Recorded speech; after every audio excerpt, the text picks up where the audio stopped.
અંકલેશ્વરના કોસંબડી ગામ ખાતે આવેલી અયોધ્યાપુરમ સોસાયટી નજીકથી પસાર થતી ઉકાઈ જમણા કાંઠા નહેરમાં મોટું ભંગાણ પડતા દોડધામ મચી ગઈ છે.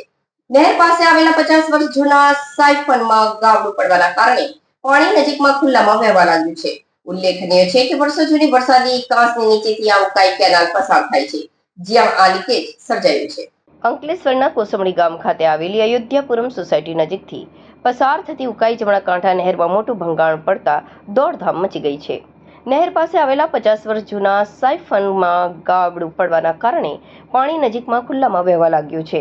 ઉલ્લેખનીય છે કે વર્ષો જૂની વરસાદી કાંસની નીચેથી આ ઉકાઈ કેનાલ પસાર થાય છે, જ્યારે આ લીકેજ સર્જાયું છે. સ્થાનિક સૂત્રોના જણાવ્યા અનુસાર અગાઉ ડિસેમ્બર મહિનામાં પણ આ અંગે ફરિયાદ મળી હતી, જે તે સમયે ઉકાઈ જમણા કાંઠા વિભાગ દ્વારા આ જગ્યાએ સમારકામ કરવામાં આવ્યું હતું. જો કે આ સ્ટ્રક્ચર આશરે 50 વર્ષ જેટલું જૂનું હોવાના કારણે નબળું પડી ગયું છે, જેને પરિણામે ફરી એકવાર મોટું ગાબડું પડ્યું છે અને પાણીનો વેડફાટ શરૂ થયો છે. આ ઘટના અંગે ઉકાઈ નહેર વિભાગના કાર્યપાલક ઇજનેર નમન બોરડેએ જણાવ્યું હતું કે હાલમાં જ અંકલેશ્વર નગરપાલિકા તેમજ નોટિફાઈડ વિભાગને પાણી આપવામાં આવ્યું છે. આ પાણી આપવાની પ્રક્રિયા ટૂંક સમયમાં પૂર્ણ થયા બાદ કેનાલને બંધ કરીને તાત્કાલિક ધોરણે પુનઃ સમારકામ શરૂ કરવામાં આવશે. વિભાગ દ્વારા આ બાબતે જરૂરી સ્થળ તપાસ પણ કરી લેવામાં આવી છે. સ્થાનિક રહી સંજયભાઈએ મીડિયાને જણાવ્યું હતું કે મારી જમીનની બિલકુલ નજીક જ આ કેનાલમાં ગાબડું પડ્યું છે. કેનાલમાંથી લીક થયેલું પાણી અમારી જમીન પાસેથી પસાર થતી વરસાદી કાંસમાં જઈ રહ્યું છે.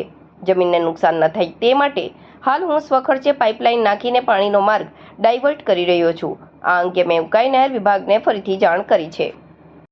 મારું નામ બિપિનભાઈ, અહીંયા મારી જમીન છે અને આ નહેર ખાતાવાળાને વારંવાર રજૂઆત કરવા છતાં આ પાણી મારા ખેતરમાં થઈ, મારી જમીનમાં થઈ અને ખોટું વ્યર્થ ગટરમાં જાય છે. નહેર ખાતાને વારંવાર રજૂઆત કરવા છતાં એનો કોઈ પણ જાતનો નિકાલ થયો નથી. એટલે મારા સ્વખર્ચે લાઈન નાખી અને પાણીનો નિકાલ કર્યો છે, પણ વ્યર્થ છે. એ પાણી એકદમ ગટરમાં જાય છે, હાવ એટલે હાવ. લોકો અત્યારે પાણી વગરના રહે છે અને આ પાણીનો સાવ એટલે સાવ બગાડ થાય છે. કેટલા વખતે આ સમસ્યા છે પાણીનો નિકાલ? ઘણા સમયથી, બહુ સમયથી. અંદાજે કેટલા દિવસો કે મહિના? 8-10 મહિના તો લાગત અમે રજૂઆત કરવા છતાં સાહેબોનો કાંઈ રિસ્પોન્સ નથી. કેટલી અરજી આવી હશે? લગભગ ઘણી અરજી આપી. શું માંગ છે તમારી હવે? કે જલ્દીથી જલ્દી આ જે પાણી છે એ લોકોના મોઢે જાય, વ્યર્થ ન જાય, બગડે નહીં, પાણીનો બગાડ ન થાય, એ મારી માંગ છે.